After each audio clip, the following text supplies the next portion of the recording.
and शिल्पकार doctor Shyam gulab sir. Thank you.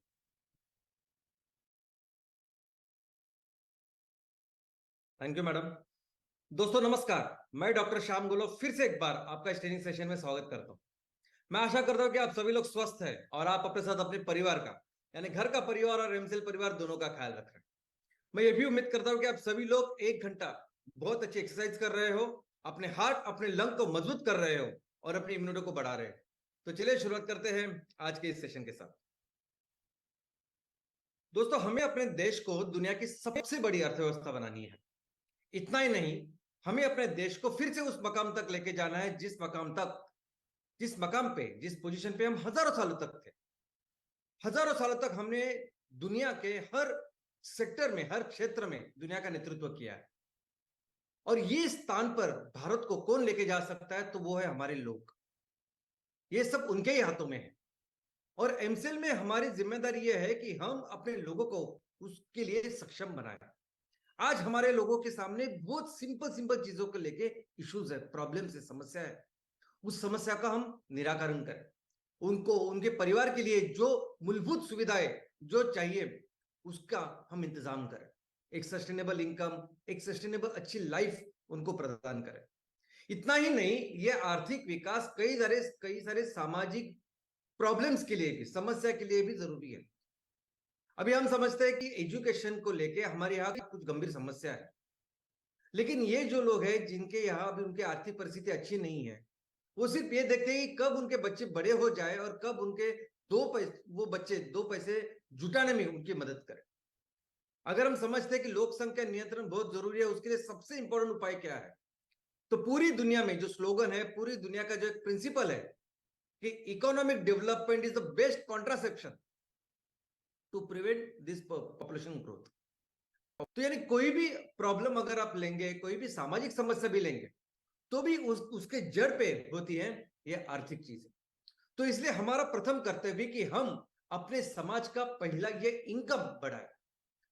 अभी कभी भी समाज के इनकम की बात होती है तो उसे एक शब्द का उपयोग किया जाता है, वो है जीडीपी यानी ग्रॉस डोमेस्टिक प्रोडक्ट। अभी जैसे किसी भी कंपनी का, कोई भी कंपनी किसी प्रोडक्ट को लेके तैयार होती है, किसी सर्विस को लेके तैयार होती है, और वो प्रोडक्ट, वो सर्विस उस साल में वो कितना तैयार करती है, कितना बेचती है, उसके ऊपर डिपेंड होता है उसका रेवेन्यू। वैसे ही उस समाज में, उस देश में या अपने तहसील में उस एक साल में कितने सारे वस्तु और सेवा का निर्माण होता है, उसका एकत्रित मूल्य, उसको कहते हैं हम जीडीपी। तो किसी भी समाज का जो इनकम है वो दर्शाने के लिए इस शब्द का उपयोग होता है। तो हमारा प्रथम कर्तव्य है कि हमें अपने तहसील की जीडीपी, हमारे तहसील के समाज का जो इनकम है वो बढ़ाना है। लेकिन सबसे जरूरी बात यह है कि जब हमारे तहसील में जो समाज रह रहा है उसका इनकम बढ़ाना है, तो उस समाज में रहने वाले हर तरह के जो घटक है, जो अलग अलग सेक्शन है, उनका इनकम बढ़ाना है। अगर हमें तहसील की सर्वसमावेशक ऐसी प्रगति करनी है तो हमें तहसील के हर घटक जिसमें शामिल हो ऐसी तरह से काम करके इनका इनकम बढ़ाना है। जब भी इनकम बढ़ाने की बात होती है, जब भी जीडीपी बढ़ाने की बात होती है, तो एक बात हमें समझनी चाहिए कि क्यों ऐसे देश है कि जिनका जीडीपी ज्यादा है, जिनका इनकम ज्यादा है, और उस देश में लोग टैक्सेस भी ज्यादा देते हैं, गवर्नमेंट के पास ज्यादा पैसे तैयार होते हैं, और उस ज्यादा पैसे के साथ गवर्नमेंट सुविधाएं तैयार करती है। और उसी जगह पे कोई ऐसे देश होते हैं कि जो चाहते हुए भी उनका इनकम नहीं बढ़ रहा है। तो कौन सा ये जीडीपी जो है या देश का इनकम या समाज का इनकम किसकी वजह से बढ़ता है, ये समझना बहुत जरूरी है। वो कैसे बढ़ता है ये समझना बहुत जरूरी है। सबसे पहले तो देखते हैं ये जीडीपी किसके वजह से बढ़ता है। तो आप देख सकते हैं कि यहाँ गवर्नमेंट स्पेंडिंग है जो 17% बढ़ाती है, बिजनेस इन्वेस्टमेंट है 17% बढ़ाती है, इंपोर्ट एक्सपोर्ट का जो कारोबार है किसी भी देश का, किसी भी समाज का, वो बढ़ाती है 3-4%। लेकिन सबसे ज्यादा परिणाम जिस वजह से होता है, जिसके वजह से सबसे ज्यादा समाज का इनकम, तहसील का इनकम, देश का इनकम बढ़ सकता है, वो है पर्सनल कंजम्पशन। वो किसी भी व्यक्ति, किसी भी परिवार में जो भी चीजें जिसका इस्तेमाल होता है वो, और उसमें भी अगर देखोगे आप तो कौन सी वो चीजें हैं कि जिससे सबसे ज्यादा कंट्रीब्यूशन या सबसे ज्यादा जीडीपी बढ़ सकता है, तो वो चीजें नहीं है दोस्तों जो 5 साल में एक बार हम खरीदते हैं, जो 3 साल में एक बार खरीदते हैं। यानी हमने मोटर गाड़ी खरीदी की, हमने टीवी, फ्रिज इसका इस्तेमाल किया, तो ये जो चीजें हैं जो 3 4 5 साल में हम खरीदते, उससे जीडीपी का निर्माण नहीं होता ज्यादा। जीडीपी का निर्माण होता है बहुत छोटी छोटी चीजों से, जो हर दिन का साबुन इस्तेमाल करते हैं, शैम्पू इस्तेमाल करते हैं, तेल है, हम कपड़े जो पहनते हैं, हम किचन में जो चीजें इस्तेमाल करते हैं, खाने के लिए चीजें इस्तेमाल करते हैं, ये जो चीजें है ना, छोटी छोटी चीजें, इनसे सबसे ज्यादा जीडीपी का निर्माण होता है। अभी ये जीडीपी अगर हमें समाज का इनकम बढ़ाना है, अगर हमें तहसील के हर घटक का, हर परिवार का इनकम बढ़ाना है, तो कैसे बढ़ा सकते हैं? इसके समझने के लिए इस अर्थशास्त्र का ये जो नियम है, इसको समझना बहुत जरूरी है। और इस अर्थशास्त्र का ये जो नियम है, इसे कहते हैं केनीशियन प्रिंसिपल। ये कहते हैं कि किसी भी समाज का इनकम कैसे बढ़ाया जाता है, तो ये डिपेंड करता है कि उस समाज में कितनी स्पेंडिंग होती है, कितना खर्चा करते हैं लोग। तो किसी भी समाज में अगर हम कुछ पैसे कमा के दें, तो ऑल ओवर द वर्ल्ड ये एवरेज है कि लोग 90%, 90% जो जो पैसे कमाते हैं, 90% वो खर्च कर देते हैं और सिर्फ 10% वो सेव करते हैं। तो इसका मतलब अगर हमने 1,000 रुपए किसी को कमा के दिए, तो वो 900 रुपए खर्च करेगा और 100 रुपए अपने पास जमा रखेगा। अब ये 900 रुपए कैसे खर्च करेगा वो? तो उसमें से 200 रुपए का राशन लाएगा, 100 रुपए के स्कूल को जो चीजें अलग अलग लगती है स्कूल कॉलेज को, उसके लिए खर्च करेगा, 100 रुपए वो ट्रांसपोर्टेशन के लिए खर्च करेगा, 100 रुपए कपड़ों के लिए खर्च करेगा। ऐसे अलग अलग लेवल पे, अलग अलग जगह पे वो 900 रुपए खर्च करेगा। अब ये 900 रुपए जिनके पास आए, वो क्या करेंगे? वो भी 90 रुपए रखेंगे और 810 रुपए खर्च करेंगे, अलग अलग लेवल पे अलग अलग लोग। अब ये 810 रुपए जिनके पास गए, वो क्या करेंगे? तो 81 रुपए रखेंगे, सेव करेंगे और बाकी के 729 रुपए खर्च करेंगे। तो ऐसा करते करते करते करते ये जब तक सब क्रय शक्ति खत्म हो जाती है, तब तक ये चलता रहता है। और कितनी इनकम बढ़ती है, सॉरी कितनी जीडीपी बढ़ती है, क्योंकि इस तरह से जैसे हम लोग खर्च करते हैं, वैसे अलग अलग सेक्शन के अलग अलग लोगों का उसमें फायदा होता है, उनके पास पैसा चला जाता है। तो ये जो मल्टीप्लायर नंबर है वो है 9। यानी अगर हमने किसी को 1,000 रुपए कमा के दिए, अर्निंग करके दिए, तो उस 1,000 रुपए के साथ 9 गुना यानी 9,000 रुपए की जीडीपी का निर्माण होता है। यह है वो बहुत इंपॉर्टेंट प्रिंसिपल जो हमें याद रखना है। और यही वो प्रिंसिपल है कि जिसके वजह से कोई भी देश एक तो प्रगत होता है, डेवलप्ड होता है, इसकी इकोनॉमी बढ़ती है, अमीर होता है, नहीं तो वो इतना अमीर नहीं होता, वो गरीब रह जाता है। अभी एक सिंपल मैं आपको एग्जांपल देता हूं कि अगर हम लोगों ने 100 रुपए खर्च कर दिए किसी चाइनीज प्रोडक्ट के ऊपर, जो दुकान में आजकल हर मंडी में आपको चाइनीज की अलग अलग चीजें मिलेगी, तो जब ये 100 रुपए हम खर्च करते हैं उस चाइनीज के प्रोडक्ट के ऊपर, तो उसमें से ऐसा समझे कि 20 से 30% उसमें से उस 100 रुपए के जो पैसे हैं वो किसके पास जाएंगे? वो डिस्ट्रीब्यूटर के पास। यानी जो पैसे जो वो चाइनीज आइटम लाता है, यहाँ डिस्ट्रीब्यूट करता है, बेचता है, तो उनको सपोज कि 20 से 30 रुपए मिलते हैं। तो उस 20 से 30 रुपए से कितनी जीडीपी यहां तैयार होगी? 9 गुना। तो कितनी जीडीपी तैयार होगी? 180 रुपए से 270 रुपए। चाइना को कितने मिलते हैं? चीन देश को कितने मिल रहे हैं? 70 से 80 रुपए। तो चाइना की इकोनॉमी कितनी बढ़ेगी? चाइना की जीडीपी कितनी बढ़ेगी? वो भी 9 गुना, यानी 630 रुपए से 720 रुपए हो गए। अभी एम्प्लॉयमेंट जनरेशन यहां हो रही है क्या? तो बहुत कम हो रही है, क्योंकि सिर्फ वो लोग शामिल है ना जो वही उनको उनको प्रोडक्ट्स ला रहे हैं, डिस्ट्रीब्यूट कर रहे हैं, उनकी मार्केटिंग सेल कर रहे हैं, वो यानी वही 10% आज जिनका इनकम अच्छा है, उनको ही एम्प्लॉयमेंट जनरेशन मिलता है। इंपोर्ट हमारा बढ़ रहा है क्या? हाँ बढ़ेगा, वो बार बार वैसे करेंगे, बढ़ाएंगे, वैसा होता है। डिपेंडेंसी इंक्रीज होती है, तो हाँ होती है। और हमारे जीडीपी के ऊपर, हमारे देश के इनकम के ऊपर कौन सा इफेक्ट होता है? तो निगेटिव इफेक्ट होता है। लेकिन ऐसा ही समझे कि यही 100 रुपए हमने चाइनीज आइटम के नहीं, बल्कि हमारे तहसील में, हमारे गांव में जो कोई चीज अगर तैयार होती है, हमारे देश में अगर कोई चीज तैयार होती है, अगर उसके ऊपर हमने 100 रुपया खर्च किए, तो क्या होगा? तो ये 100 रुपए हमारे देश में ही रहेंगे। तो इस 100 रुपए से फिर कितने रुपए की इकोनॉमी बनेगी? 9 गुना, 900 रुपए की इकोनॉमी बनेगी। एम्प्लॉयमेंट कितनी लगेगी? वो एम्प्लॉयमेंट 4 गुना बढ़ेगी, क्योंकि यहां सिर्फ मार्केटिंग, डिस्ट्रीब्यूशन, सेल करने वाले लोग नहीं है, या रॉ मटेरियल तैयार करने वाले लोग हैं, या मैन्युफैक्चरिंग करने वाले लोग हैं, वो सब तो शामिल है। तो 3 से 4 गुना यहाँ फिर इकोनॉमी बढ़ेगी, फिर यहाँ किसानों को फायदा होगा क्योंकि वो रॉ मटेरियल बनाएंगे, फिर महिला बचत गट युवाओं को फायदा होगा क्योंकि वो उस मैन्युफैक्चरिंग में काम करेंगे, और छोटे छोटे जो बिजनेस है उनका इनकम बढ़ेगा। इंपोर्ट है क्या इसमें, एक्सपोर्ट उसमें डिपेंडेंसी है क्या? बिल्कुल नहीं, हम अपने देश में तैयार कर रहे हैं, और इसीलिए जीडीपी जो है हमारे देश की बढ़ेगी। और सबसे इंपॉर्टेंट चीज ये है, जैसा अभी मैडम ने बताया और हम देख रहे हैं कि ये सब कुछ आज की चीजें जो आज की तारीख में तैयार हो रही है, ये सब पेट्रोकेमिकल्स है, और ये बहुत बुरी तरह से इस पर्यावरण को खत्म कर रहा है, और हम जो तैयार करेंगे ये सब सस्टेनेबल होगा। दोस्तों अभी यही समझे ना कि अभी पिछले हफ्ते राखी का त्योहार गया, राखी के त्योहार में पिछले साल 6,000 करोड़ की और ट्रेडिंग हुई राखी की। अभी 6,000 करोड़ की जो राखी थी उसमें से 4,000 करोड़ की राखी चाइना ने हमें भेजी थी। तो सोचिए 4,000 करोड़ जब हम चाइना को देंगे तो 4,000 करोड़ के वो वहां 36,000 करोड़ बनाएगा, यानी हमने उसकी 36,000 करोड़ इकोनॉमी बनाने में मदद की, बाद में वही फिर वहां अरुणाचल प्रदेश में फिर तकलीफ दे रहा है।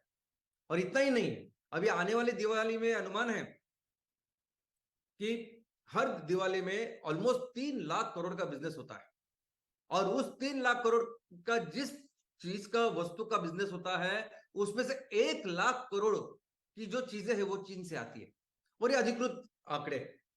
दोस्तों सोचिए, लेकिन ये सिर्फ त्योहार की बात नहीं, त्योहार तो साल में एक बार आते हैं या 10, 12, 15 त्योहार हो गए, लेकिन ये हमेशा हो रहा है। आज भी जो चीजें हम इस्तेमाल कर रहे हैं डे टू डे में, कई सारी चीजें जो चीन से आ रही है। ये क्यों ऐसा हो रहा है? क्योंकि हमारे यहाँ जो बिजनेस कर रहे हैं ना, बड़े हो छोटे हो, कोई भी इंटरेस्टेड नहीं है मैन्युफैक्चरिंग में। मैन्युफैक्चरिंग करना, तैयार करना, कोई भी इंटरेस्टेड वो करना ही नहीं चाहता, उस झंझट में पड़ना ही नहीं चाहता।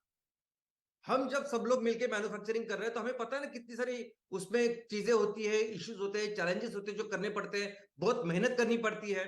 जमीन आइडेंटिफाई करो, उसके लोकेशन से लेकर परमिशन देखो, पावर इलेक्ट्रिसिटी देखो, इतना सब कुछ करना पड़ता है। और जब फैक्ट्री लगने के बाद भी रॉ मटेरियल है, मशीनरीज है, उसके इश्यूज है, और ऐसी कई सारी चीजें जो करनी पड़ती है। लोग समझते हैं कि ये सब करने के बाद अगर कोई चीज मुझे 100 रुपए की हो रही है मेरे घर में तैयार, और वही 100 रुपए से डायरेक्ट मैं अगर चीन से लेके आ रहा हूं, तो क्यों मुझे झंझट में पड़ना है? लोग ये नहीं समझते कि वो 100 रुपए में चीन को दे रहा हूं, उस 100 रुपए से वो 1,000 रुपए बनाने वाला है, और यही 100 रुपए अगर मैं अपने देश में खर्च करूं तो मेरे लोगों के लिए, किसानों के लिए, सभी को लोग एक रोजगार का निर्माण हो सकता है। ये नहीं सोचते लोग। लोग जो सबसे पॉपुलर बिजनेस है ना हमारे यहाँ, जिस बिजनेस करना है ना, क्या कोई भी बड़ा बिजनेसमैन हो, छोटा बिजनेसमैन है, आज की तारीख में क्या करते हो? तो उनका सबसे पसंदीदा काम करने वाला होता है फ्रेंचाइज, डिस्ट्रीब्यूटरशिप। मैंने इनकी फ्रेंचाइज ली, डिस्ट्रीब्यूटरशिप ली, बस तो जॉकी का दुकान खोलते हैं, मैकडोनल्ड का दुकान खोलते हैं, किसी चाय का दुकान खोलते हैं, कॉफी का शॉप खोलते हैं, किसी उनके जो ब्रांड होते हैं, बस उनको लगता है कि मैं इतने पैसे डालूं, वो कंपनी वाले आएंगे, मेरा अच्छा जो है दुकान वो तैयार करके देंगे, मैं गल्ले पे बैठूंगा और मुझे पैसा मिलेगा, मुझे ज्यादा कुछ तकलीफ नहीं चाहिए इसमें। और ऐसे ही हो रहा है। ये जो कंपनियां हैं, फॉरेन की कंपनी इतनी बड़ी कैसी बन रही? हम लोग ही तो बना रहे हैं उसको, उनको बड़ी। ये जो कंपनी है जिनका भी मोनोपोली बढ़ रहा है, इनफैक्ट अभी अगर आप देखोगे तो कोई भी बड़ी कंपनी होगी, बड़ी कॉर्पोरेट, तो वो बड़े लेवल का डिस्ट्रीब्यूटरशिप लेती। छोटे लोग हैं तो वो छोटा कोई दुकान का लेगी, कोई एरो का लेगी, जॉकी का लेगी, छोटी छोटी दुकान का लेगी, यानी सब लोग वही कर रहे हैं। ये हम लोग हैं कि जो इनको इतना बड़ा बना रहे हैं, किसी भी सेक्टर में उनको इतनी उनकी मोनोपोली तैयार कर रहे हैं। अगर ऐसा ही होता रहेगा तो फिर कैसे कैसे हम अपने किसानों की मदद करेंगे? अगर हम मैन्युफैक्चरिंग में नहीं आएंगे तो कहां जाएंगे किसान? अभी ये जो टमाटर जो 150, 160, 180 रुपए किलो था, कल उसका भाव 3 रुपए, 4 रुपए किलो था। क्या करेंगे ये लोग? जब 150 रुपए था उन्होंने कर्जा लिया होगा, उन्होंने टमाटर का उगाए होंगे टमाटे, प्याज भी वैसे ही है, और वो करने के बाद पता चलता है कि वो इतने नीचे गिरता है कि उनका जो कर्जा है वो भी वो चुका नहीं पाता। ये टमाटर, ये प्याज जब तक सिर्फ खाना नहीं, जब तक रॉ मटेरियल करके इस्तेमाल नहीं होगा तब तक कुछ नहीं होगा। और कोई समझता ही नहीं है। वो किसी फ्रेंचाइज मॉडल लिए 50 लाख रुपए खर्च करेंगे, लेकिन यहां इनके लिए अगर कुछ 10, 20, 25 लाख का अगर कुछ काम करना है तो नहीं करेंगे। लेकिन ठीक है, हम लोग हैं, हम करेंगे। अभी आने वाले दिनों में यही तो हमारा काम है जो हमें करना है। तो इसलिए सबसे इंपॉर्टेंट चीज, यानी अगर हमें तहसील की सर्व समावेशक ऐसी प्रगति करनी है, हर सेक्शन को, हर घटक को लेकर प्रगति करनी है, तो उसका एक ही तरीका है, वो है मैन्युफैक्चरिंग। और हम भी जो तहसील में जो इकोनॉमिक जो डेवलपमेंट करेंगे, आर्थिक जो प्रगति करेंगे, उसका मेन बेस जो होगा वो है मैन्युफैक्चरिंग। और इन सब चीजों में, इन सब प्रोसेस में सबसे जरूरी है ये हमारा पहला फेज। दोस्तों, ये जो हमारा पहला फेज है, ये जो हमारा पहला लक्ष्य, ये सबसे जरूरी है, क्योंकि ये फाउंडेशन बनने वाला है। ये जो पहला लक्ष्य है, पहला फेज है, कि जिसमें हमें हर तहसील के स्टार्टअप की कंपनी को हमें 10,000 करोड़ के वैल्यूएशन की कंपनी बनानी है। तो ये 10,000 करोड़ की कंपनी, ये सिर्फ आपके कंपनी का वैल्यूएशन नहीं है, ये उसके आपके तहसील के इनकम की वैल्यूएशन है, तहसील के समाज के, सोसाइटी की जीडीपी दर्शाने वाली वैल्यूएशन है। और इस पूरे प्रोसेस में सभी जो घटक है वो शामिल होकर कई सारे प्रॉब्लम जो है आज उनके सॉल्व कर सकते हैं। 100% एम्प्लॉयमेंट चाहिए, हमारे किसानों को या महिला बचत गठों उनका सक्षमीकरण करना है, हर व्यक्ति, हर घर को एक अच्छा इनकम, सस्टेनेबल इनकम होना चाहिए। ये सब चीजें, ये सब जरूरतें इसमें पूरी हो जाएगी, और फिर ये लोग वो काबिल बनेंगे, सक्षम बनेंगे, और फिर ये कंट्रीब्यूट करेंगे अपने देश को फिर से महान बनाने के लिए। और दोस्तों, हमें ये जो जिम्मेदारी है उसको भी अच्छी तरह से समझना चाहिए। ये जिम्मेदारी बहुत इंपॉर्टेंट है। ये जिम्मेदारी उतनी ही इंपॉर्टेंट है जितने के ये हमारे सैनिक, ये हमारे जवान, ये हमारे जवान जो हमारे देश की रक्षा करते हैं, दिन रात हर परिस्थिति में करते हैं, उनकी तरह ही हमारा एक कर्तव्य है, ये मूलभूत कर्तव्य है कि अगर वो हमारे देश की परवाह वहां कर रहे हैं, रक्षण हमारा कर रहे हैं, तो उनके परिवार की जिम्मेदारी हमने लेनी चाहिए। उनके बच्चों को अच्छा एजुकेशन मिलना चाहिए, उनके माँ बाप को अच्छी मेडिकल फैसिलिटी मिलनी चाहिए, उसके लिए ये काम करना जरूरी है। इसके लिए ये जो काम हम कर रहे हैं ना, ये बिजनेस है ही नहीं, ये हमारा परम कर्तव्य है हमारे देश के लिए और इन लोगों के लिए। और इसलिए करना क्या है, तो करना वो बहुत डिफिकल्ट है जो हमारे सैनिक, हमारे जवान हमारे लिए कर रहे हैं। हम तो सिंपल हमारे बच्चों सा काम कर रहे हैं। आपने देखा है कभी कोटा में, दिल्ली में ये बच्चे कैसे आईआईटी, कैसे जेई का एग्जाम की तैयारी करते हैं, कैसे यूपीएससी के सपने लेके वो दिल्ली में जाते क्लासेस के लिए। मैंने देखे हैं कि बच्चे वो क्लासेस की फीस के लिए, वहां रहने के लिए अपने जमीन का टुकड़ा भी बेचते हैं, वहां जाते और बस मेहनत करते हैं और कोई दूसरा ऑप्शन नहीं छोड़ते वो, और करते हैं ऑफकोर्स। और आईआईटी एडमिशन के लिए, जेई एडमिशन के लिए, इंजीनियरिंग, मेडिकल के लिए 2 साल 3 साल पढ़ना, उसके बाद 5 साल वो पढ़ाई करना मेडिकल या इंजीनियरिंग के, उसके बाद पोस्ट ग्रेजुएशन करना 2-3 साल का, और उसके बाद फिर आप काबिल बनते हो, फिर आपकी अच्छी लाइफ शुरू हो जाती है। आपको बस यही करना है। ये लोग, ये बच्चे जो जैसे पढ़ाई करते हैं 14-15 घंटे, उतना नहीं, 8 से 10 घंटे पढ़ाई करनी है हमें। और पढ़ाई करने का मतलब क्या है, तो बिजनेस करना, तो पैसे कमाना। लेकिन सबसे अच्छी बात है कि जब ये हम काम करेंगे, तो इससे सिर्फ हमारा करियर या हमारी जिंदगी नहीं अच्छी होगी, हमारी वजह से कितने सारे लोगों की जिंदगी बेहतर होने वाली है। लेकिन ये काम करना बहुत जरूरी है। आगे के 3 से 5 साल ऐसे समझे कि हमें 8 से 10 घंटा काम करना है इसके लिए, और हमें भी वो टाइम बाउंड शेड्यूल तैयार करने, जैसे बच्चे करते हैं ना, कि मुझे अगर ये एग्जाम है, ये 1 साल के बाद है, ये 6 महीने के बाद है, 3 महीने के बाद, 1 महीने के बाद, तो मैं कैसे काम करूंगा, कौन से विषय के लिए काम करूंगा। ये सेम इतने बेसिक प्रिंसिपल्स है जिसके ऊपर हमें भी काम करना है। सेम वो टारगेट नंबर्स है कि मुझे अगर मेरे राज्य में ये जो कॉलेज है, इसमें इंजीनियरिंग करनी है, इसमें मेडिकल करना है, तो उसमें इतने नंबर लगेंगे। आईआईटी अगर करना है तो उसके इतने नंबर लगेंगे। सेम है ना।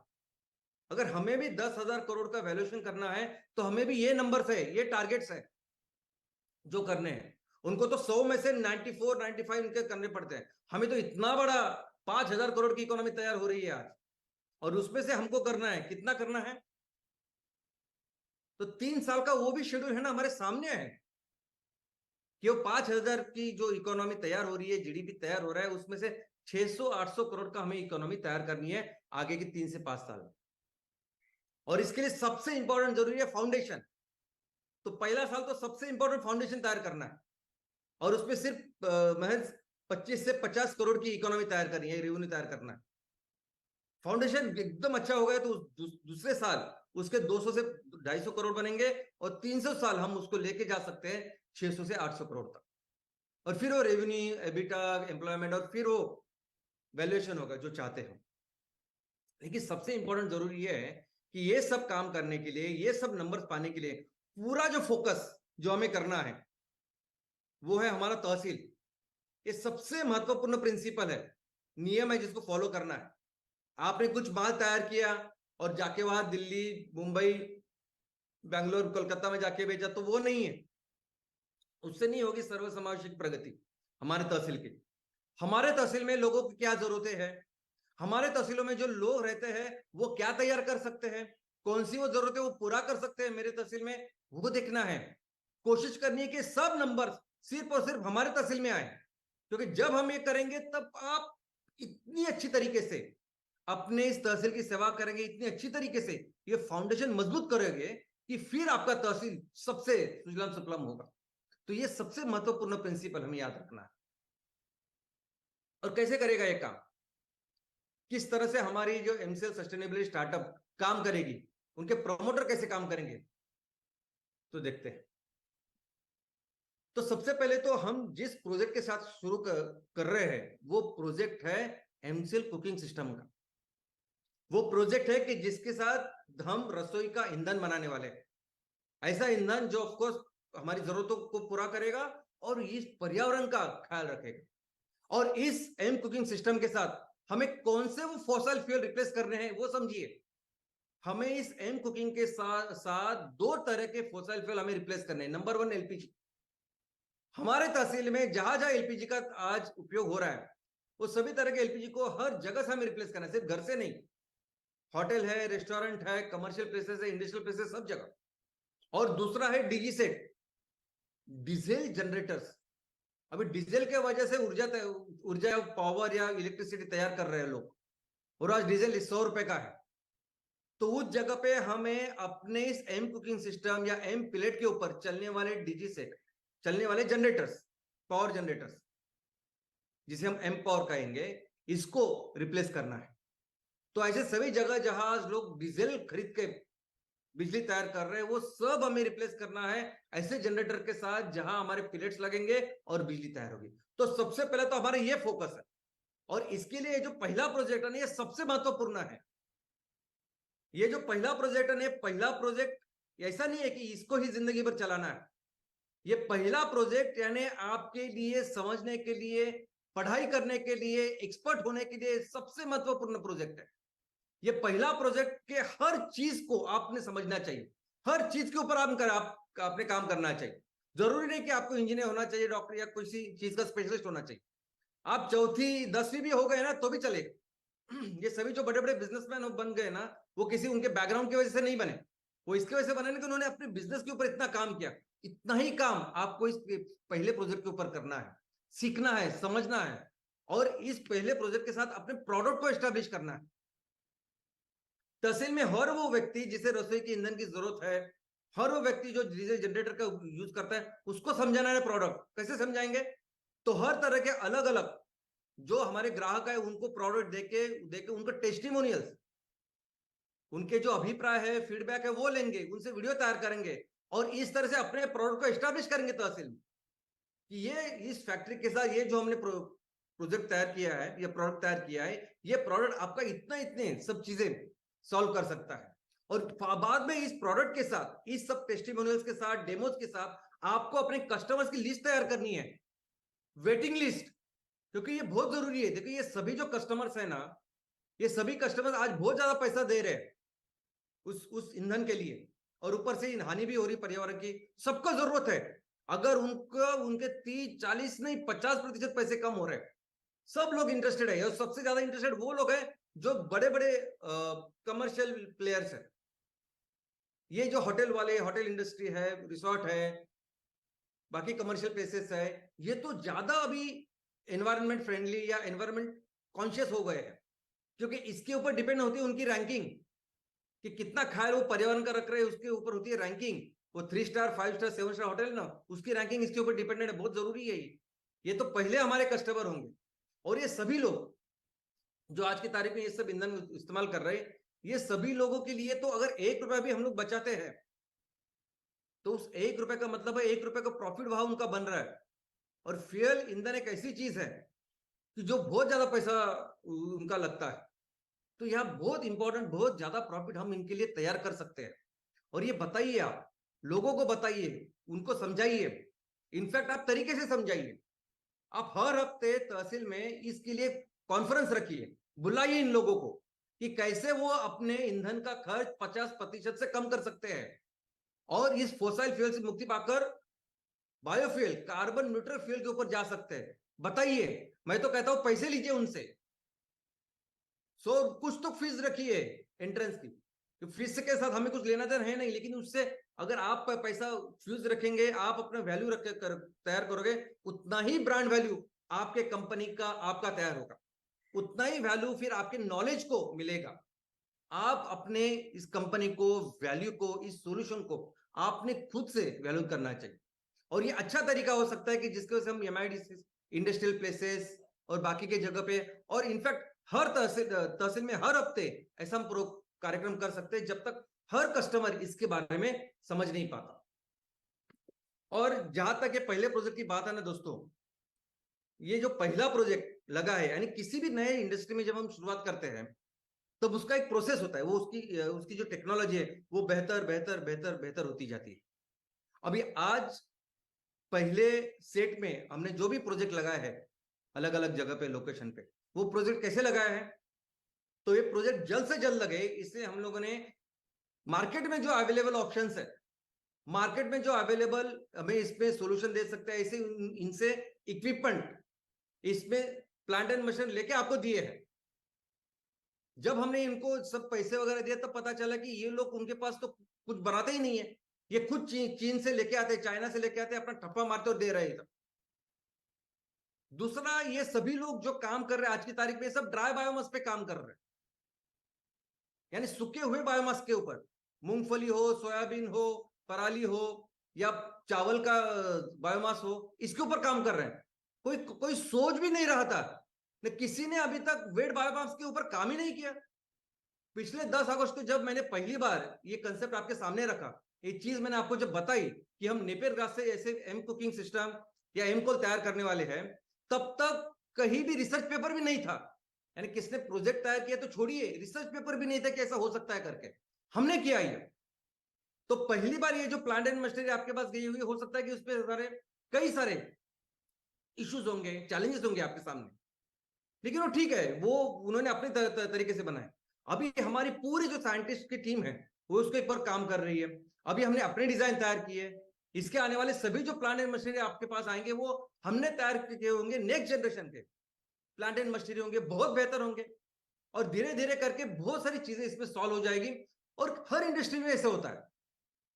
अभी ये जो जो पिक्चर्स आप देख रहे हैं, लेफ्ट साइड का जो पिक्चर है वो पहला टीवी है, टीवी दुनिया का। आप सोच सकते कि वो टीवी, और अभी कैसा टीवी है।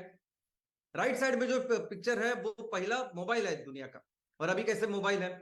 तो हर इंडस्ट्री में ऐसी शुरुआत होती है, उसकी चिंता मत करिए, ये काम बहुत बेहतर होगा और हम हमेशा आगे रहेंगे। सबसे इंपॉर्टेंट चीज इसके ऊपर आपको फोकस करना है, वो है अपना बिजनेस, कस्टमर्स।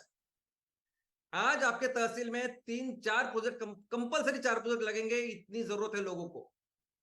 घरेलू लोग भी है, इंडस्ट्री भी है, कमर्शियल प्लेसेस है, होटल, हर जगह उनके लिए बिजनेस के लिए तैयार रखिए आप।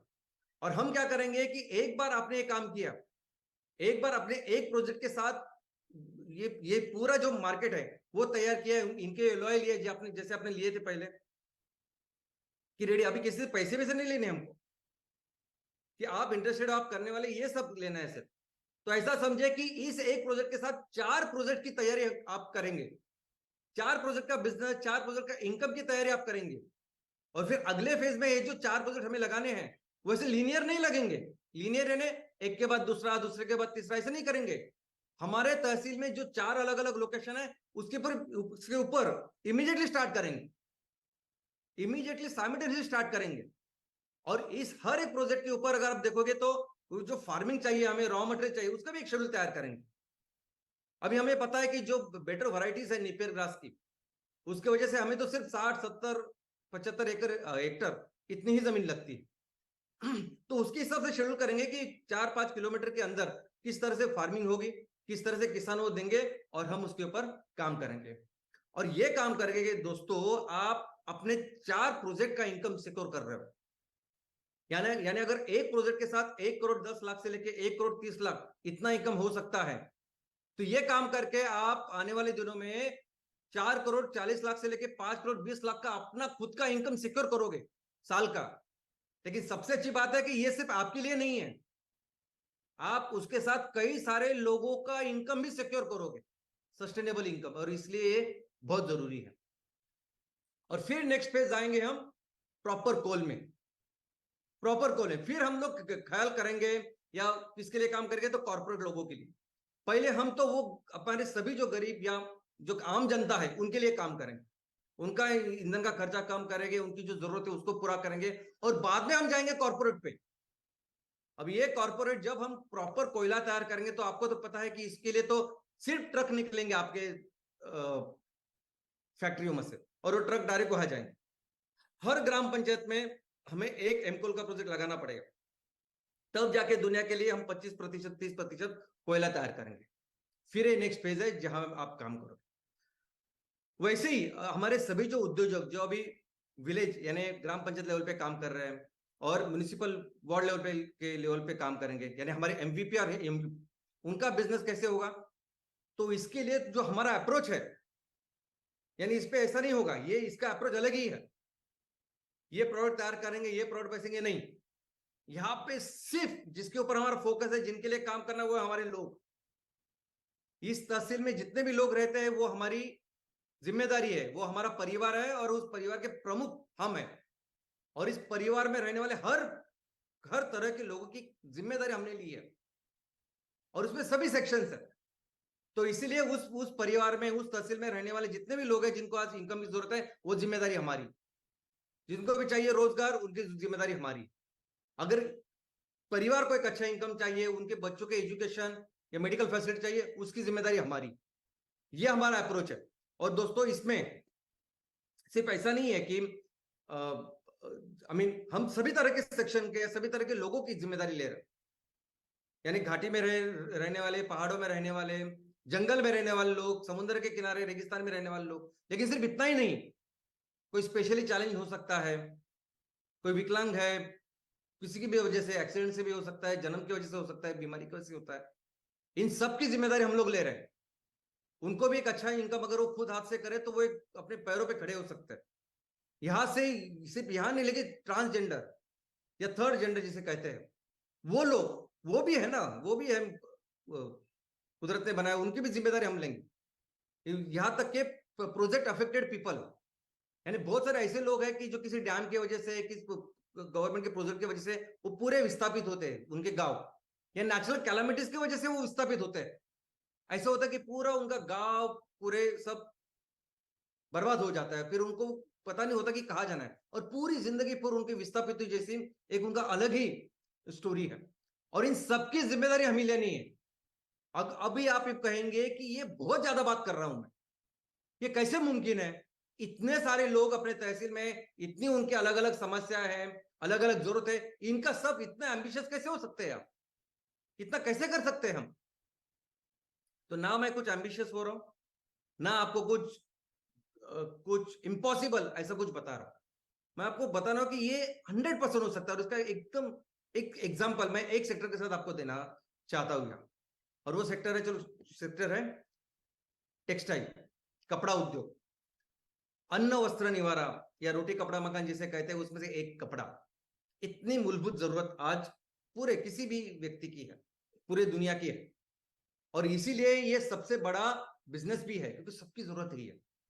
हमारे देश में भी अगर आप देखोगे तो 16 लाख करोड़ का कपड़ा बेचा जाता है। ये तो व्यापार हर साल इसमें हो रहा है, और इसमें सिर्फ पहनने वाले कपड़े नहीं, अलग अलग तरह के कपड़े, होम डेकोर के कपड़े हैं, पर्दे हैं, बाकी हर चीज के। अब ये 16 लाख करोड़ का जो माल तैयार हो रहा है, जो बिजनेस तैयार है वो कर रहा है, या जो कंपनी है जो बेच रही है, वो कौन सी कंपनियां है? तो वो कंपनियां है वही अमेरिकन, यूरोपियन कंपनी जो ब्रांड करके यहाँ बेच रही है, नहीं तो छोटी छोटी जगह पे चाइनीज बेच रही है। और हम लोग बहुत कम इसमें वो काम कर रहे हैं। लेकिन सबसे जरूरी ये है कि ये सभी जो लोग हैं, यानी अगर चाइना हमें ये माल बेच रहा है, यूरोप बेच रहा है, अमेरिका बेच रहा है, तो उनके पास रॉ मटेरियल क्या है? तो उनके पास खेती नहीं है, उनके पास नहीं है खेती जो हमारे जैसे है। दुनिया की सबसे ज्यादा खेती कॉटन में जो हो रही है वो हमारे पास है। सबसे ज्यादा कॉटन हमारे यहाँ हमारे देश में तैयार होता है, उनके पास नहीं है कुछ। तो वो कहा कि कैसे बनाते हैं कपड़े? ये सब कपड़े बना रहे हैं वो पेट्रोकेमिकल से, ये क्रूड ऑयल से। और आज पूरी दुनिया में 80% तक जो भी कपड़े हैं वो उससे क्रूड ऑयल से बन रहे हैं और उसका इस्तेमाल हो रहा है। और हम लोग भी वही कर रहे हैं। अब हमारे यहाँ जरा कॉटन ज्यादा है, इसलिए कॉटन का हमारा कॉन्ट्रीब्यूशन ज्यादा है। 20 से 25% जो कपड़े हैं वो कॉटन से, बाकी मैक्सिमम जो है वो पेट्रोकेमिकल के, और वो वही चाइना और बाकी के लोग बेच रहे हैं। और सबसे प्रॉब्लमेटिक चीज ये है, चिंता की बात यह है कि ये जो कपड़े हैं ये सबसे ज्यादा पोल्यूशन करने वाली इंडस्ट्री है। यानी फॉसिल फ्यूल के बाद क्रूड ऑयल, कोयला, ये इसके बाद अगर कोई दूसरी इंडस्ट्री है दूसरे स्थान पे जो सबसे ज्यादा प्रदूषण कर रही है, सबसे ज्यादा पर्यावरण को नुकसान कर रही है, तो वो है टेक्सटाइल, वो है कपड़ा। और आपको अगर भरोसा नहीं तो किसी भी गांव के शहर में जाके जो पहाड़ बने हैं ना कचरे के, वहां जाके देखिए उस कचरे में सबसे ज्यादा क्या है, तो आपको एक कपड़ा नजर आएगा। आपको ये बेडशीट, ये कवर, बियर, ये सब कपड़े आपको नजर आएंगे। और ये पेट्रोकेमिकल का प्रोसेसिंग में भी बहुत सारा पोल्यूशन होता है। और आज की तारीख में जो बेच रहे हैं वो भी अगर आप देखोगे ना, आप किसी भी मॉल में जाके चले जाइए और देखिए कौन से वो कपड़े के ब्रांड है जो बेचे जाते हैं, और आपको दिखाई देगा कि वो अमेरिका, यूरोप के ही मैक्सिमम कंपनीज है जो आज की तारीख में यहाँ मॉल में कपड़ा बेच रही है ब्रांड के अंदर, ईस्ट इंडिया कंपनी बन के। वो छोड़िए, हमारे किसी भी मंडी में आप चले जाइए, किसी भी मार्केट में चले जाइए आप, छोटी छोटी गांवों में, शहरों में जाके, तो आपको ये जो कपड़े दिखाई देते ना, ये सब चाइना के आया हुआ कपड़ा ही है जिसे कपड़ा बन रहा है दोस्तों। और इतना सिंपल, इतने सिंपल सिंपल प्रोडक्ट की जरूरत है आज मार्केट में जो हम अपने घर में तैयार कर सकते हैं। इनफैक्ट ये जो प्रोडक्ट्स आपने देखे ना चाइना के, 95% प्रोडक्ट हम अपने छोटे छोटे जगह पे तैयार कर सकते हैं। हमारे महिला बचत गट तैयार कर सकते हैं। सिर्फ 5% ऐसे प्रोडक्ट हो सकते हैं कि जिसके लिए बड़ी बड़ी फैक्ट्रियां लगेगी। अभी ये देखिए, मेरा खुद का अनुभव है ये। मैं जब हिमाचल प्रदेश गया था, जब मैं डलहौजी गया था, डलहौजी का मार्केट है, वहां मैंने सबसे गरीब जो दिखने वाला जो वेंडर था, वहां बेचने वाला था, उससे हमने सॉक्स लिया। 30 रुपए का सॉक्स था वो, लेकिन उसके ऊपर भी मेड इन चाइना था। ये काम आज की तारीख में हो रहा है, और हम ये सब कुछ बना सकते हैं। हर कोई चीज, वो जो इंपोर्टेड जो लगते हैं हमें या जो ब्रांड करके बेच रहे हैं वो भी, और चाइना के 100% बना सकते हैं। और इससे बहुत बेहतर हमारे होंगे, क्योंकि हम सस्टेनेबल चीजों से तैयार करेंगे। ये यूज करने के, इस्तेमाल करने के लिए, ये महसूस करने के लिए, ये बहुत अच्छे प्रोडक्ट हम लोग तैयार करेंगे। और इतना ही नहीं, सिंपल सिंपल प्रोडक्ट्स है, यानी रुमाल से लेके, सॉक्स से लेके, ये कर्टन्स है, ये बेडशीट्स है, ये डोर मैट है, ये सब कुछ हम तैयार कर सकते हैं ना। और सिंपल सिंपल देखो, अभी कुछ दिनों पहले ऐसा होता था कि हमारे यहाँ टेलर्स हुआ करते थे, रेडीमेड कपड़ों का इतना वो जमाना नहीं था। 20 साल पहले हम कपड़ा लेके जाते थे, अपने हिसाब से हम कपड़ा सिला के लेके थे, और हजारों में ऐसे टेलर्स हर जगह रहते थे। अभी नहीं है, दिखाई नहीं देते। लेकिन इसका मतलब ये नहीं कि टेलर्स नहीं, लाखों में के नंबर में आज भी टेलर्स है। और कई सारे ऐसे अच्छे टेलर्स है जो अच्छा कपड़ा अच्छे आपको सिला के देंगे, नंबर 1। नंबर 2, अगर दुनिया में अगर आप देखोगे तो सबसे अच्छे जो डिजाइनर्स है, जो स्टाइल डिजाइनर, जो फैब्रिक डिजाइनर्स है, सबसे अच्छे फैब्रिक डिजाइनर आपको इंडिया में मिलेंगे, जो पेरिस में जाके शो करते हो, सबसे अच्छे। तो अगर दोनों ही हमारे पास है, तो हम एक स्टैंडर्ड कपड़ों लोगों के सर मेन के लिए और वुमन के लिए, महिलाओं के लिए और पुरुषों के लिए जो उनके कपड़े लगते हैं, उनके एक स्टैंडर्ड साइज बनाते हैं ना, एक स्टैंडर्ड अच्छे कपड़े बनाते हैं, और उसकी फिर मार्केटिंग करते हैं, उसकी ब्रांडिंग करते हैं। फिर जम्मू कश्मीर से लेकर तमिलनाडु तक, नॉर्थ ईस्ट से लेकर गुजरात तक, हर जगह उसी ब्रांड से कपड़े तैयार करके बेचते हैं ना। अगर अमेरिका में बैठने वाले वो लोग, यूरोप में बैठने वाले वो लोग हमारे साइज के कपड़े वहां तैयार करते हैं और यहाँ के बेचते हैं हमें। अंडरवेयर के जो गारमेंट्स है, वो कपड़े जो है, जरूरत है, ये कितना इंपॉर्टेंट मार्केट हो सकता है अगर उसके हम प्रॉपरली उसको करें, तैयार करें और बेच के। ये हम कर सकते हैं ना, सस्टेनेबल कपड़े हम लोग तैयार कर सकते हैं, क्यों नहीं? और आपको पता नहीं, लेकिन 100% जो बच्चों के कपड़े नहीं सब चाइना बनाता है।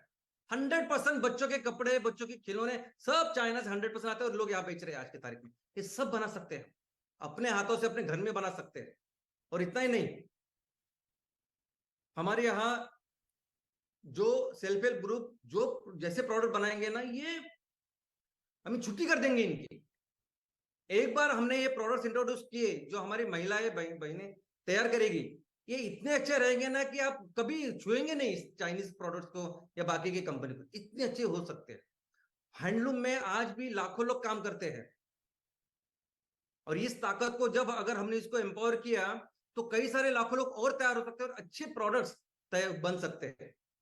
और इतना ही नहीं, देखो एक आप जो आदमी लोग या औरत लोग को जो कपड़े लगते हैं उनके ब्रांड तैयार कर रहे हैं, आप बेच रहे हैं, अलग बात है, लेकिन हमारे हर राज्य की एक अलग पहचान है। कश्मीर में जो पश्मीना से जो शॉल बनेगी वो नहीं, कहीं नहीं मिलेगी। आप जो तमिलनाडु में कांजीवरम है वो तमिलनाडु में ही मिलेगा आपको। वो महाराष्ट्र की पैठनी हो, उड़ीसा हो, राजस्थान हो, ये कपड़े तो ऐसे है ना, ये पूरी दुनिया में कोई सोच नहीं सकता। वो शर्ट पैंट बना सकते हैं, हमें जो चाहिए वो, ये कहां से बनाएंगे? ये ताकत है अपनी, और इससे लेके वहां जाके बिजनेस करेंगे। और ये जो प्रोसेस में इतनी जो एम्प्लॉयमेंट जनरेट होगी, इतना इनकम जनरेट होगा जो सोच नहीं सकते हम। इनफैक्ट एक ऐसा एग्जांपल मैं आपको देना चाहता हूं ना कि जिससे देख के आप आश्चर्यचकित हो जाएंगे, वो है अपने दूध का एग्जांपल। क्या आपको पता है कि जितना दूध तैयार हो रहा है कर रहे हैं हम लोग, उससे ज्यादा बेचा जा रहा है आज। जितना गाय भैंस तैयार कर रहे हैं उससे ज्यादा बेच रहा है। क्यों? क्योंकि बहुत सारा मिलावट दूध है, नकली दूध है जो आज की तारीख में बेचा जा रहा है। और अगर आप देखोगे नकली दूध कैसे तैयार होता है तो आप सिर्फ गूगल करिए, यूट्यूब में जाए तो आपको पता चलेगा कितने सारे कैंसरस केमिकल्स है जिसकी वजह से ये दूध तैयार हो रहा है आज की तारीख में। यानी फर्श के लिए जो हम जिसका इस्तेमाल करते हैं, फिनाइल, फर्श साफ करने के लिए फिनाइल का इस्तेमाल करते हैं, टॉयलेट साफ करने के लिए करते हैं, मेडिकल में जो हॉस्पिटल्स वगैरह तो उसके लिए वहां फिनाइल इस्तेमाल करते हैं। उस फिनाइल से आज दूध बन रहा है और वो दूध हम बच्चों को, अपने माता पिता को दे रहे हैं। ऐसी आज की परिस्थिति है। और सिर्फ दूध ही की बात नहीं है, पनीर का भी वैसे ही। जब भी त्योहारों में ऐसा कुछ पनीर वगैरह आता है ना, आप सोच नहीं सकते ये एकदम से उनका प्रोडक्शन कैसे बढ़ता है, कैसे सप्लाई बढ़ता है, और एक्चुअली वो क्या है, एक्चुअली पनीर में है या कुछ नकली पनीर है। ये रही एक बाजू।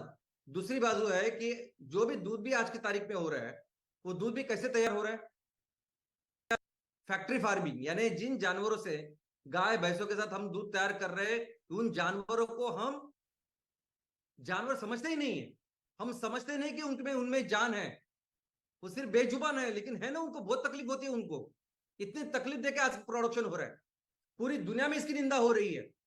ये कोरोना तो अभी आया 2019 में, उसके पहले 4-5 साल पहले अमेरिका में एक बहुत बड़ा रिसर्च और पेपर्स भी और बुक भी प्रकाशित हुई है कि किस तरह से हम ये अमानुष ऐसे एनिमल हस्बेंड्री कर रहे हैं, पशुपालन कर रहे हैं, और उसकी वजह से कितनी सारी बीमारियां निकल रही है। स्वाइन फ्लू, बर्ड फ्लू, कितने सारे वायरल फीवर्स, ये सब इनकी वजह से है। हम लोग ट्रीट ही नहीं कर रहे इनको बराबर। और इसका बहुत अच्छा सोल्यूशन हम कर सकते हैं जब हम छोटे छोटे 10-20 ऐसे छोटे छोटे नंबर्स में छोटे छोटे डेयरी फार्म शुरू कर सकते हैं।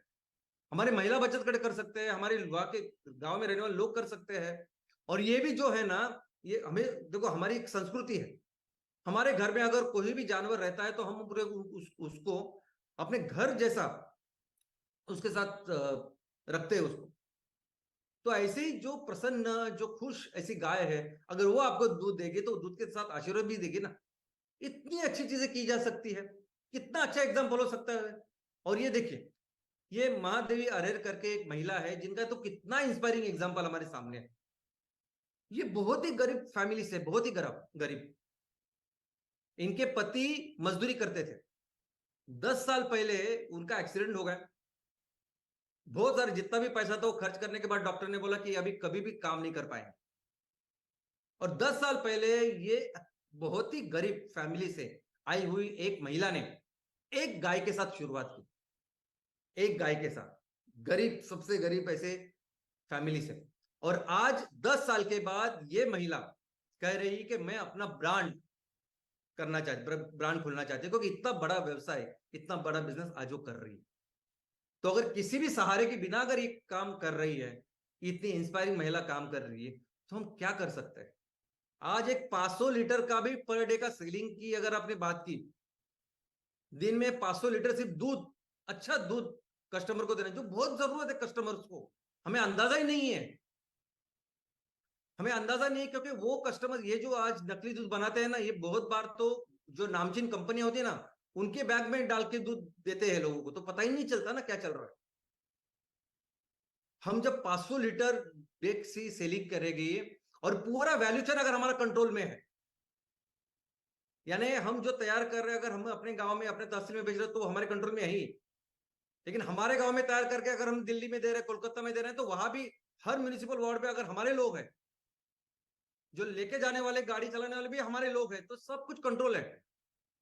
और ऐसी जगह पे जब हम देंगे, यानी ये 500 लीटर का भी जो मैंने आपको बोला, इस 500 लीटर के साथ भी आप कितने सारे लोगों को एम्प्लॉयमेंट दे सकते हो, कितना सा अच्छा रेवेन्यू उनके लिए और खुद के लिए जनरेट कर सकते हो, और ये बहुत अच्छा काम हम करोगे। और इससे कई सारे एग्जांपल्स है, कई सारी चीजें हैं जो हम कर सकते हैं।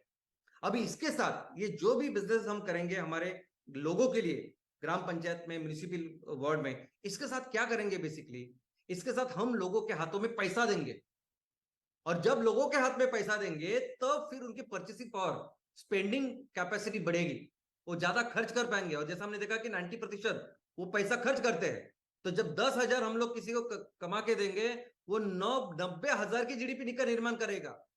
जब उसके जेब में 10,000 रुपए आएंगे, तब फिर जाके वो कुछ बच्चों के लिए खरीदेगा, कुछ घर के लिए खरीदेगा, कुछ रेस्टोरेंट में जाएगा, कुछ फैमिली के साथ कुछ मेले में जाएगा, और फिर इसकी वजह से अलग अलग जगह पे जो खर्च करेगा, तो बाकी छोटे छोटे जो हमारे दुकानदार हैं, वेंडर्स हैं, उनको दो पैसे मिलेंगे, फिर इनका भी इनकम अच्छा होगा, क्योंकि अभी लोगों के पास पैसा आया है तो वो खर्च कर रहे हैं, तो फिर स्त्री वाला हो या ये हो, छोटी छोटी चीजें हैं जो बेहतर हो, और इससे वो इकोनॉमी बढ़ेगी, इससे वो जीडीपी का निर्माण होगा। और इसलिए अगर एमवीपी और एबीपी की बात करें, ग्राम पंचायत और वार्ड लेवल की, तो आपकी पहली जो जिम्मेदारी है वो 100 लोगों की। हमें अपने ग्राम पंचायत में, अपने म्यूनिसिपल वार्ड में 100 ऐसे लोग जिनको जरूरत है कामकाज की, रोजगारी की, उसकी जिम्मेदारी लेंगे फर्स्ट। और 100 लोगों की जब जिम्मेदारी लेंगे तो क्या करेंगे, जब उन लोगों के साथ जितना भी हम प्रोडक्शन करेंगे, माल तैयार करेंगे, बेचेंगे, जो पूरा रेवेन्यू तैयार होगा, ऑलमोस्ट 6 करोड़ का माल तैयार करके बेचेंगे आप 100 लोगों के पीछे। उसमें आपका खुद का इनकम वो 5.5 लाख से लेकर 6.5 लाख का है महीने का, और जो साल का बन जाता है 66 लाख से लेके 80 लाख तक। तो ये 100 लोगों की जिम्मेदारी लेंगे तो ये आपका इनकम है। लेकिन सबसे अच्छी बात, आप जब 5-5.5 लाख रुपए कमाएंगे, 6 लाख रुपए कमाएंगे, 10 लाख रुपए किसी को कमा के देंगे आप, रोजगारी के अवसर अनुसार, एम्प्लॉयमेंट के अनुसार 10 लाख रुपए का रॉ मटेरियल तैयार करेंगे आप, आई मीन लेना पड़ेगा आपको, वो तैयार करेंगे किसान, तो उनको देंगे 10 लाख रुपए, तो उनके 10 लाख रुपए, इनके 10 लाख रुपए, और बाकी मैन्युफैक्चरिंग में 5-6-7-8 लाख रुपए लगेंगे। तो आप इतने पैसे तहसील में जब तैयार करोगे, निर्माण करोगे, तो सोचिए जीडीपी कितना तैयार करोगे, और इतना करने के बाद आपको कुछ पैसे मिल रहे हैं, तो कितनी अच्छी बात है। और आगे के 3 साल में हमारी अगर 10,000 करोड़ की कंपनी बनानी है, वैल्यूएशन कंपनी बनानी है, तो आपका सिर्फ 150 से लेकर 200 इतना ही टारगेट है। भले ही आपको जो जिम्मेदारी होगी, तो आने वाले दिनों में शायद 1,000 लोग आपके लिए काम करेंगे, आपके साथ काम करेंगे, लेकिन 10,000 करोड़ की कंपनी बनाने के लिए कितना करना है, तो इतना ही जितना हम बनेंगे। और इन सब चीजों, देखो ये सभी चीजें जो हमें करनी है ना दोस्तों, ये सभी जो काम हमें करने हैं, ये बिजनेस का निर्माण करना है, वैल्यूएशन का निर्माण करना है, ये प्रोडक्ट्स वगैरह सब सब सब सेकेंडरी है। मैंने आपको सिर्फ अभी 1-2 एग्जांपल दिए, कई सारे एग्जांपल मैं आपको दे सकता हूं, जो आप रियलाइज करेंगे। आप जाइए, घूमिए अपने गांव में, शहरों में, आपको पता चलेगा मैं क्या बोल रहा हूं करके। लेकिन सबसे इंपॉर्टेंट काम जिसके ऊपर आपको फोकस करना है, और जो सबसे महत्वपूर्ण है, वो है कस्टमर, वो है लोग।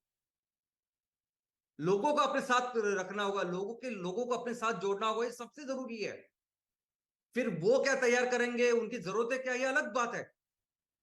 जो लोग आज जो मेहनत करेंगे आपके लिए, कुछ तैयार करेंगे, बेचेंगे, वही खरीदेंगे भी आपसे।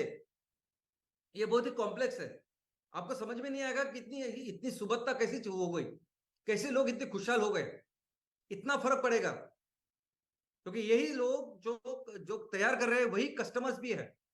आपके यहाँ भी हम वो 90% लोग हैं जिनको आज जरूरत है। टारगेट रखिए कि 60 से लेकर 80% लोग हमारे साथ होने चाहिए। और हमारे विषय भी वैसे है ना, पर्यावरण है, 100% एम्प्लॉयमेंट है, 100% इकोनॉमिक डेवलपमेंट है, एम्पावरमेंट है किसानों का, युवाओं का, महिलाओं का, एनर्जी सुपर पावर कर रहे हैं। ये तो ऐसी चीज है ना, ऐसे सब्जेक्ट है, विषय है कि सब लोग इसमें शामिल हो सकते हैं। और अभी इमीडिएटली बहुत सारे अमीर लोगों के पीछे जाने की भी जरूरत नहीं, मैं बोलता हूँ। ऑफकोर्स वो आएंगे, वो हमारे साथ ही रहेंगे क्योंकि पर्यावरण है। लेकिन ये बात तैयार करना और अमीर लोगों को ही बेचना ऐसा बिल्कुल नहीं है। छोटी छोटी चीजों के साथ भी ये सब होने वाला है। इनफैक्ट छोटे छोटे प्रोडक्ट्स जो हमारे लोगों को लगते हैं, किसी भी सामान्य व्यक्ति को लग सकते हैं, ऐसे ऐसे प्रोडक्ट के साथ हम लोग शुरुआत कर सकते हैं। इनफैक्ट वही कर सकते हैं, उसी प्रोडक्ट के साथ ही, वो करने के बाद ही हम लोग इतना बड़ा काम कर सकते हैं। और हम बेसिकली 90% लोगों के लिए काम कर रहे हैं। ये जो 90% लोग हैं जिनकी इनकम कम है, जिनकी बहुत बेसिक चिंताएं हैं, इश्यूज है जिनके सामने, इनके लिए काम कर रहे हैं। आपको सिर्फ एक ही फोकस करना है दोस्तों, एक ही, कि इनको अपने साथ जोड़ना है। कुछ बेचने के लिए नहीं, इनको नौकरी देने के लिए, काम, कुछ पगार देने के लिए, कुछ पैसे कमा के देने के लिए, अपने गांव में, अपने शहर में कहीं जाने की जरूरत ना पड़नी चाहिए। इसके लिए एक बार इनको अपने जोड़े, वो अपने आप वो साइकिल तैयार होगा। आज भी कस्टमर करके जो लोग कंज्यूम कर रहे हैं ना, ये सब प्रोडक्ट्स एकदम गलत है, पर्यावरण के लिए गलत है, हाई हेल्थ के लिए गलत है। आपने देखा मैडम ने आज क्या कहा कि इतने गलत ये सब प्रोडक्ट्स है, इसको बहुत अच्छे प्रोडक्ट्स के साथ हम लोग जब रिप्लेस करेंगे तो प्रोडक्ट की भी सबको जरूरत है। आप सिर्फ इनके लोगों, इनके ऊपर फोकस कीजिए। एक बार आपने ये काम किया, इनको फोकस किया, तो ये जो चीज है ना, 10,000 करोड़ की कंपनी बनाना, वैल्यूएशन बनाना, ये एकदम सेकेंडरी। कौन से प्रोडक्ट्स तैयार होंगे, क्या करेंगे हम लोग, ये एकदम सेकेंडरी। आप सिर्फ लोगों को अपने साथ जोड़िए। लक्ष्य रखिए कि हमें 70 से 80% लोग हमारे साथ होने चाहिए। एक बार आपने काम किया तो मैं जिम्मेदारी लेता हूं, हम जिम्मेदारी लेते हैं कि हम आपकी कंपनी आगे के 3 साल में वो 10,000 करोड़ की कंपनी बनाएंगे, और मिलकर हम अपने देश को दुनिया की सबसे बड़ी अर्थव्यवस्था बनाएंगे। धन्यवाद।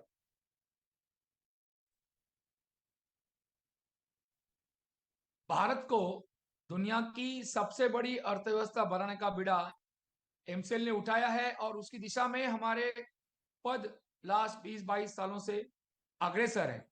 बट आपने आज जो सुना है, उस तरह का एक पॉलिश रास्ता, एक पॉलिश रोड मैप इस इंडिया में कोई नहीं देता सिवा एमसीएल के और डॉक्टर श्याम सुभाष गौसर के। सो गुड मॉर्निंग एमसीएल परिवार।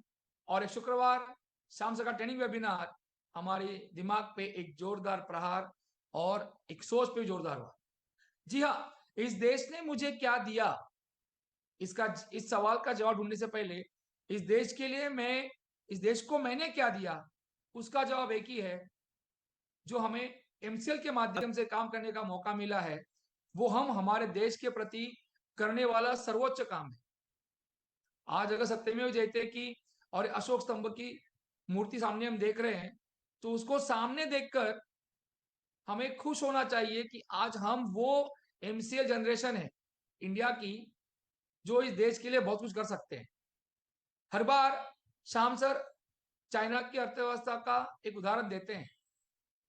उस अर्थव्यवस्था से हमें क्या सीखना चाहिए कि मैन्युफैक्चरिंग, जो आज सर ने बताया, मैन्युफैक्चरिंग सेक्टर में, नवनिर्माण के सेक्टर में, वस्तु चीजें बनाने के सेक्टर में जो एक पेन होता है, जो एक दर्द होता है, वो सहन करने के लिए क्या भारत के उद्योजक तैयार हैं? तो जी हाँ, एमसीएल के मंच पे वो तैयार है। और वो पेन अगर हम लेंगे तो वो जैसे मां बनने के लिए एक प्रसूति की वेदना सहन करनी पड़ती है, वैसा ही एक मैन्युफैक्चरिंग क्षेत्र में हमें वो सारे चैलेंजेस को पूरा करके जब हम एमसीएल के माध्यम से एक एस्टैब्लिश मैन्युफैक्चरिंग सिस्टम को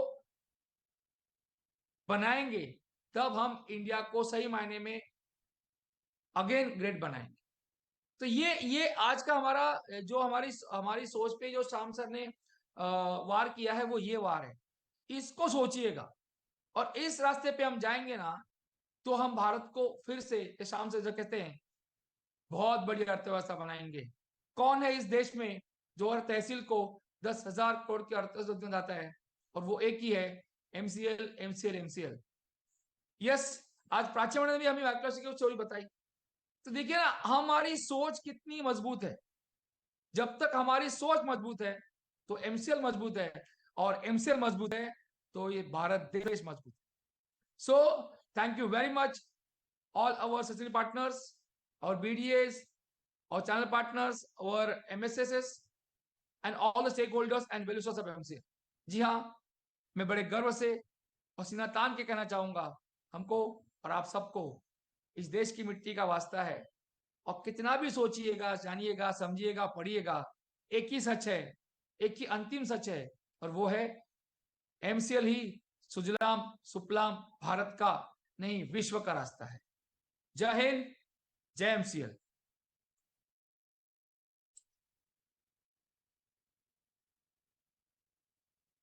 thank you very much doctor लवेश sir. And दोस्तों, मैं फिर एक बार आप सभी को ये याद दिलाना चाहता हूं कि चैट बॉक्स में जो लिंक आप लोगों के साथ में शेयर की गई है, उस लिंक के ऊपर जाकर आपका फीडबैक हमारे साथ शेयर करना ना भूलिएगा। दोस्तों, इसी के साथ मैं यहाँ पर शुक्रिया अदा करना चाहूंगा प्राची मैडम का, जिन्होंने सस्टेनेबल प्रोडक्ट्स के साथ में सस्टेनेबल लाइफस्टाइल किस तरह से हमें अपनानी चाहिए इसके बारे में बताया। और चलिए दोस्तों, अब शुक्रिया अदा करते हैं उस इंसान का जिन्होंने हमें बार बार ये सपना दिखाया है कि हम हर तहसील की अर्थव्यवस्था 10,000 करोड़ की बनाना चाहते हैं, लेकिन कभी कभी ये 10,000 करोड़ सुनकर हमारा दिल बैठ जाता है। लेकिन ये सारी चीजें किस तरह से मुमकिन है और कैसे छोटे छोटे रास्ते अपनाकर हम ये बड़ा लक्ष्य हासिल कर सकते हैं। दोस्तों, इसकी शुरुआत हमें अपने घर से, अपने गांव से, अपने ग्राम से और अपने तालुका से करनी है। जब हर गांव, हर तालुका ये सारी चीजें करेगा, तब हमारी अर्थव्यवस्था को मजबूत बनने या दुनिया की नंबर 1 अर्थव्यवस्था बनने में हमने कोई नहीं रोक सकता। दोस्तों, ये सारी बातें जिस प्रकार से आज हमें समझाई है, उसके लिए मैं आप सभी की ओर से डॉक्टर श्याम घोलप सर का यहाँ पर शुक्रिया अदा करना चाहता हूँ। साथ ही साथ दोस्तों, मैं आप सभी लोग जो हमारे साथ में जुड़े हुए पिछले कई सालों से एमसीएल के साथ में जुड़कर ग्राउंड लेवल पर, धरातल पर जो काम कर रहे हैं, ऐसे सभी हमारे चैनल पार्टनर्स, हमारे सभी एमएसएस, एमबीपी, हमारे सारे जो स्टेक होल्डर्स है, इन सभी का मैं तहे दिल से शुक्रिया अदा करना चाहूंगा। दोस्तों, चलिए, जो एक्शन प्लान आज हमें बताया गया है, जो सिखाया गया है, इन सारी चीजों के ऊपर हम अमल करते हैं और जो सपना हमने देखा है हमारे गांव, हमारे तहसीलों को फिर से एक बार सुजलाम सुफलाम बनाने का, उसे पूरा करते हैं। तो इसी के साथ मैं यहाँ पर मंगेश शेलार, आपका होस्ट, ये घोषित करना चाहता हूँ कि आज का ये वेबिनार यहीं पर समाप्त हुआ। मिलेंगे अगले शुक्रवार। धन्यवाद। Record